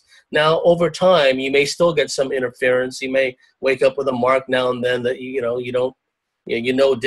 didn't put there, but their ability to cause you lasting harm diminishes over time. Once you get to a certain vibration, a certain energy field, right, because they feed off the fear. And if you get past, that's a biggie. If you get past the fear, that's nothing they can latch onto. And so if you surround yourself with a sanctuary kind of bubble of upliftment, contentment, joy, plenitude, right, and always believing in your destiny, always believing in your good fortune, it's harder for them to mess with you because that's an energy field that they just bounce right off of, basically. Yeah, and I would say that also just when you become aware that you are yourself an infinite empowered being, then when they appear to you, you don't have this fear and this awe of them to where you're just kind of observing what they're doing and like what's going to happen next and then giving them the power. You start to step up and go, wait a minute, no, you don't get to do this. Because I've had that too, where someone came to me as a really scary reptilian and I was in my process of becoming very consciously aware, and when I acknowledged that I was as powerful as that being was, it just turned into this completely different figure, laughed at me and just floated away. And I was wide awake. It wasn't dream world. And so I was like, that was funny. And we were laughing at each other at that point because it's like, okay. Well, thank you, Patricia and James. You're welcome. Thank you, Jerry. Thank you for for sharing. Information tonight. Everyone has had really wonderful questions, and I think you provide a really great service, Patricia and James. So thank you. You're welcome, and thank you. Okay, and what I would like to say, because it's going on 2 hours now, and I don't want to make James have to stay all day. If you've asked a question, I'm not going to bring it back on because I know James has to do some other things. But if you haven't asked a question and you have a question now, you can go ahead and ask your question so that you get your opportunity to be heard. So if there's anyone that hasn't asked a question that would like to come on and ask a question, now's the time. I do have a question, but I want to wait and see if any of the attendees want to ask. Okay, well, you can go ahead. I'm going to go ahead. Okay. Go ahead. Okay, so yes, obviously for James, this question is themed around the U.S. North Korea thing that's going on. And I'm asking it because it does touch me personally, as I know someone who is in the military who is going for training next month with the possibility of being deployed either in North Korea or South Korea for the possibility of what he thinks may be an invasion. But this person I don't consider to be higher up into knowing kind of like the things that you know. So I also want to say that I know that you did a podcast last year, I believe it was, about some things going on with North Korea, fake news, among other things. So with all of that being said, I wanted to know if you had any thoughts or insights on things that are going on, or if it's more of the same, kind of like what you touched on last year. That's a very good question, and I really appreciate it. There's a school of thought from people whose opinion I respect that, you know, at some level they all interact with each other, the heads of state of all these different countries, and they'll never let it degenerate to like a nuclear war or something like that. And there is also another school of thought that says that, you know, the benevolent ETs wouldn't let that happen either. And there's some validity to that argument because we know over the years these ETs would hover over nuclear missile silos and make them malfunction, etc. So there is some truth to that notion. There is some question just how much, you know, these benevolent beings can intervene. We don't know if they have to work under some kind of constraints where they have to let certain things transpire. They have to let things play out a certain way before they can intervene. There's a school, again, going back to the school of thought that at some level, you know, the heads of state are all connected. They're never going to do this. I would say that that is an assumption because so many of these heads of state themselves are entity infested, that some of them are, you know, tied into serious black magic rituals, and the consciousness coursing through them is anything but human. So to assume that these people are just going to scare everyone into thinking there's going to be a war, but there's not going to be a war, I think that's a big call. That's an assumption. What we're seeing now is domestically, all the stops are being pulled. They're really going to push the gun control agenda. We see that with recent events. And also, we have to look at what's going on with Iran also. They're really trying to start a war with Iran. And that could cause a huge problem, not only in the Persian Gulf area, the Middle East, but throughout the world. This is going to create a shock similar to what happened in 1973 with oil prices and energy prices, etc. And getting back to North Korea, first of all, the North Koreans are perfectly in their right to be highly defensive about these provocations that the Western powers keep pushing. They keep wanting to make the North Koreans the scapegoats, the demons in all this. If anyone's familiar with the history, the North Koreans were bombed unmercifully during the Korean War. Millions of North Koreans were killed. So I don't put it past them, basically, that they will not provoke a shooting war. That is an assumption. They seem to be, I've heard the same thing, Micah, that they're deploying more ships, more troops, more planes to Guam and to other places and to the Korean Peninsula. And it won't take much to start a shooting war. So my answer would be, I think the possibility exists that some kind of incident may be created in order to create a war with North Korea. I'm not saying it's going to happen, but the possibility exists because these controllers, the controlling faction, just like Jerry said a moment ago, they see humanity as bugs under a microscope. They're not the ones fighting these wars. And also, when you look at it from the hyperdimensional loosh element, they already have all the TV viewers petrified and terrified about guns and things that are shaped like guns and all this other stuff. So to put people in a perpetual state of fear about North Korea or Iran, and then to take it to the next level and let it become an actual shooting war, that's possible because the U.S. warplanes are already provoking incidents in the Black Sea against the Russians. They've already shot down Russian planes, their proxies in Syria. They've already killed what we would call contractors or mercenaries, the Russians in Syria. The Israelis and the NATO have done this already using their proxies over there, the Turks, etc. So that's already a shooting war, and Iran may be a shooting war. I don't put it past them. And also we must remember that the powers that be despise, just as they despised Germany for a long time, they despised Japan for a long time. I remember what Alex Collier said years ago. I was at that lecture. This is like 94, somewhere in LA. It was a Whole Life Expo, if memory serves.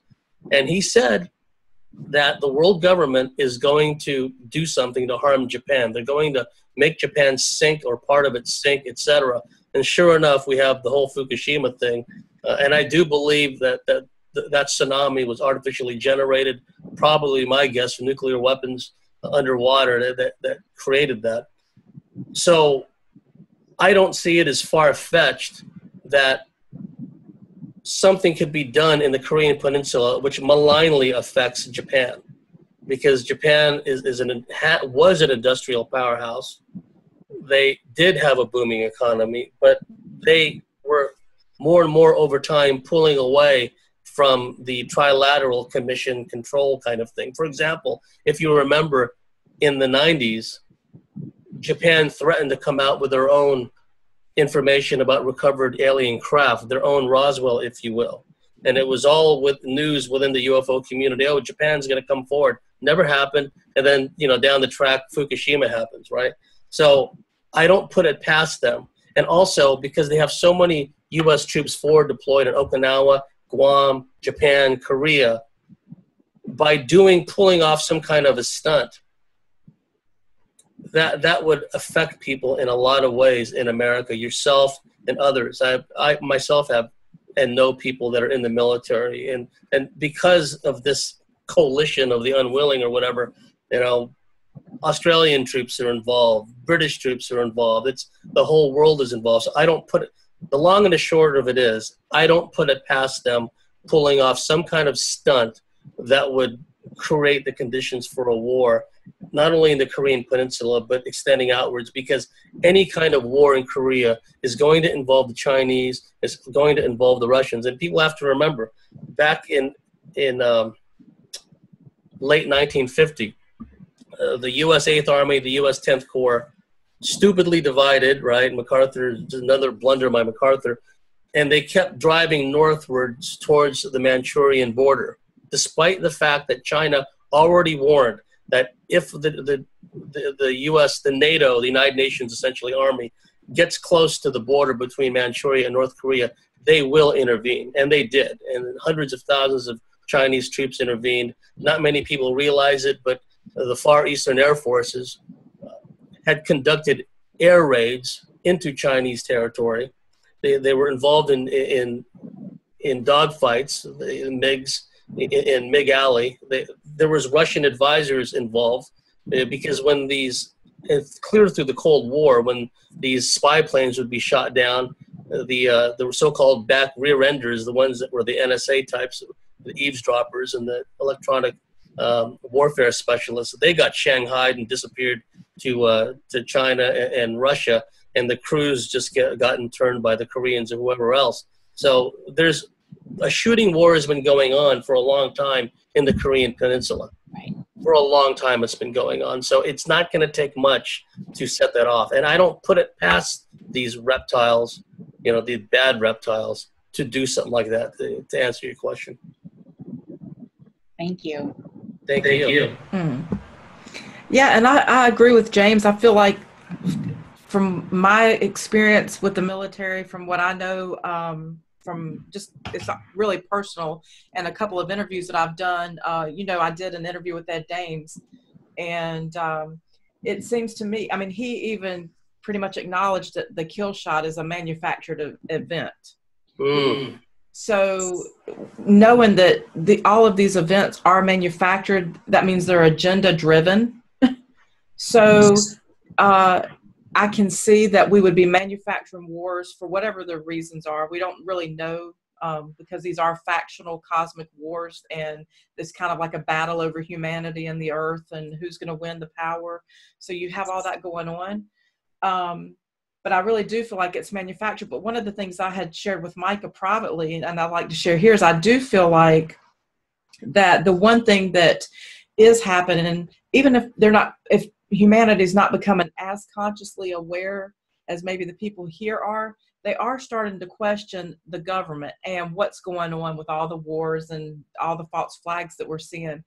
And I feel like that one of the things that would really turn humanity back towards government in a fear mindset would be if they stage a natural disaster, because then it becomes about, we all come together, we support one another, we rally around the country, the flag, and all this other stuff to kind of get people back under the thumb of rule and to keep themselves in power. So I definitely could see that as a scenario playing out. And I'm an avid, I just have always been, I was actually watching that tsunami when it happened in Japan. I was lying in bed watching CNN because I couldn't sleep. I'm just not a big sleeper at night.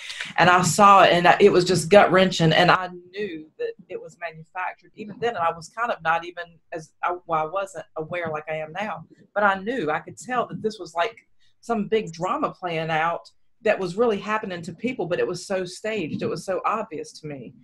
And I didn't know what that meant at the time. And I'd like to add something to that, Patricia, if I may. Yeah. There was a school of thought, right? And people can believe whatever they want. There's still a free will zone, last I checked. But now there's this meme that's been going on, all nuclear weapons, nuclear energy is a hoax, right? And see, the way I understand that meme and how it's going to be used, right, is just as they're now, the mainstream media is now shining a spotlight on people who talk about how a lot of these shooting events are hoax, they're staged. I think sometimes they're a hybrid event. People are really killed, but the pictures they allow us to see clearly look like they're staged, clearly look like there's crisis actors involved, because they have the means to do that. But so many people jump the gun and make these assumptions. And also, there are people in the mix, these shills and trolls throughout YouTube, throughout social media, that intentionally push certain memes like, oh, these are all hoaxes, no one was ever killed. And what that does, what that can do, is inflame public opinion. Those people that are manipulated by their emotions, but when they're presented with highly charged emotional stimuli, right, then they can point, the media can point to, well, these crazy conspiracy theorists, they're saying that no one was killed at these events, and that draws the ire, you know, of the people towards all people that are conspiracy theorists. So I can easily see a scenario if one or more, you know, nuclear detonations were to go off, suddenly they're going to focus on all these people who say that nuclear weapons are a hoax and just draw all this ire and angst at these people, and by extension, the whole alternate media conspiracy-related community. It will be like, we'll all be tarred with the same brush, because they're going to focus on these nukes are a hoax types, and these nukes are a hoax types are part of it. They're absolutely a part of it. I don't have to go into details to explain why that whole concept is ridiculous, right? And so, yeah, and another point very quickly is the U.S. Geological Survey, there was a rectangular grid area offshore of Fukushima, which registered dozens of very strong earthquakes, all in a generally small area. And I'm an old Californian. I know that's not how it works. When there's a very strong quake, the aftershocks happen in different places to ease the pressure off. Also, if you look at the video prior to the tsunami wave coming in, you see wooden water towers intact. You see cars intact. If there had just been an earthquake, measured 8 or something, the whole pier, the whole harbor area would have been in disarray. I lived through the San Francisco, well, actually, you know, the Loma Prieta quake in 1989, and the whole house almost caved in on me.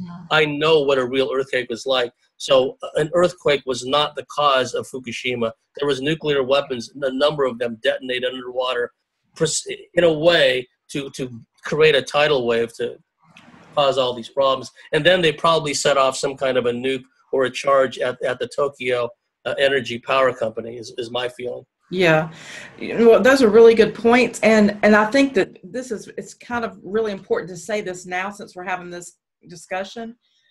These situations, because they're manufactured, does not mean that they're not real. Yes. What they do is they create the scenario, and then they have the crisis actors to tell the story. So there are real casualties, there's real loss of life, there's real suffering, there's real drama and trauma that plays out, but you can't see the actual story when it is a truly manufactured event.